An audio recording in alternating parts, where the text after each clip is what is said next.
ಹೊಂಟಿದ್ರು ಇವನಿಗೆ ಕೃಷಿ ಯಾವತ್ತು ಕನ್ನಡ ಅಂತಾರಾಷ್ಟ್ರೀಯ ಮಟ್ಟದ ಎಲ್ಲ ಈ ಬುದ್ಧಿಮತ್ತೆ ತರುವಂಥ ಬುದ್ಧಿಮತ್ತರಿಗೆ ಇಂಡಿಯಾದ ಕೃಷಿ ಹೆಂಗೆ ಕಸ್ಕೋಬೇಕಪ್ಪ ಅಂತೇಳಿ ಆ ದಿಶೆಯಲ್ಲೇ ನಮ್ಮ ಶಾಲಿನಿ ರಜನೀಶ್ ಅವರು ಚಿಂತನೆ ಮಾಡಬೇಕು, ನಮ್ಮ ಸಿದ್ದರಾಮಯ್ಯನವರು ಚಿಂತನೆ ಮಾಡಬೇಕು. ಮಾರ್ಕೆಟ ಜನರಿಗೆ ಮಿನಿಮಮ್ ಪ್ರೈಸ್ ರೇಸ್ ಏನದಲ್ಲ ಇದು ಸಪೋರ್ಟಿಂಗ್ ಪ್ರೈಸ್ ಕಾನೂನು ಮಾಡಬೇಕು. 3-4 ಹಳ್ಳಿಗಳಿಗೆ ಗೋಡೌನ್ಗಳು ಮಾಡಿ ರೈತ ಬೆಳೆದ ಬೆಳೆಯನ್ನು ಸಂಕ್ರಮಣ ಇಡೋದಕ್ಕೊಂದು ವ್ಯವಸ್ಥೆ ಮಾಡಿರಿ.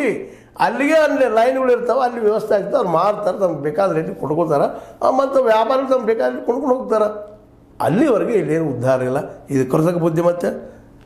ನೀವು ಬೆಳೆಯನ್ನು ಬೆಳಿತೀರಿ, ಕೃಷಿ ಆಗ್ತದಿಲ್ಲ ಅಂತಲ್ಲ, ಅದು ಇನ್ವೆಸ್ಟ್ ಮಾಡಿ ದುಡ್ಡು ಬೆಳೆ ಬರ್ತದೇನು ರೈತಗೆ, ಇದಕ್ಕೆ ಉತ್ತರ ಹುಡುಕ್ಬೇಕಾಗಿದೆ.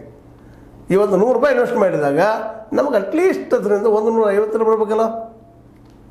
150 ಬರಲ್ಲ, ಮತ್ತು 75 ರೂಪಾಯಿ ಬರ್ತಂದ್ರೆ ಪ್ರತಿ 100ಕ್ಕೆ 25 ರೂಪಾಯಿ ಲಾಸ್ ಅದು ಜನ ತುಂಬೋರು. ಅದಕ್ಕೆ ಸಾಲ ಹಾಕೊಂಡ್ರಿ ನಮ್ಮ ರೈತ. ಇದನ್ನು ಯಾಕೆ ನೀವು ಐಡೆಂಟಿಫಿಕೇಷನ್ ಮಾಡಿದ್ರಿಂದ ಆ ದಿಶೆಯಲ್ಲಿ ಚಿಂತನೆ ಮಾಡ್ಬಾರ್ದು ಅಂತೇಳಿ ಸಿದ್ದರಾಮಯ್ಯರಿಗೂ ಮತ್ತು ಶಾಲಿನಿ ರಜನೀಶ್ವರಿಗೂ ಪ್ರಶ್ನೆ ಮಾಡ್ತಾಯಿದ್ದೀನಿ. ಇದಕ್ಕೆ ಅವ್ರು ಉತ್ತರ ಕೊಡಲಿ. ನೇರವಾದ ಪ್ರಶ್ನೆ. ಸರಿನಾ ತಪ್ಪ ವೀಕ್ಷಕರೇ? ಸರಿನಾ ತಪ್ಪ ಮಾಡ್ರಿ. ಲೈಕ್ ಮಾಡಿ, ಡಿಸ್ಲೈಕ್ ಮಾಡಿ ನೋಡ್ತಾ ಇರ್ರಿ. H60 ನ್ಯೂಸ್ ಅರ್ಥಾತ್ ಸಿದ್ದರಾಮಯ್ಯ ಸತ್ಯ ಕೈಗೊಂಡು ವಂದನೆಗಳು.